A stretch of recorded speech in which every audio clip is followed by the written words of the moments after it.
Spot overdue jobs at a glance with stage time limits. Stage time limits put a clock on every stage in your pipeline so bottlenecks surface early, before they turn into missed deadlines.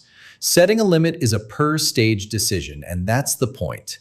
Gathering documents might reasonably take 10 days. Internal review should take 2. You decide what too long means for each step, and TaxDome tracks the rest. Once your limits are set, make it to display on the job card so your team actually sees the countdown. The stage time limit shows days remaining or days overdue right on the card, and days in stage tells you how long a job has been sitting there. Now your Kanban view does the work for you.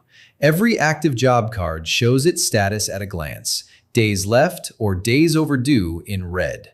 Column headers roll that up across the whole stage so you can see which part of your workflow is under pressure without opening a single job.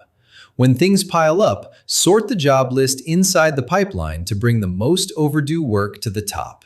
That's where your attention needs to go first. Managing multiple pipelines at once? The jobs list gives you the same information across everything you run. Sort by stage time limit or time in stage to see your whole firm's overdue work in one place, regardless of which pipeline each job lives in.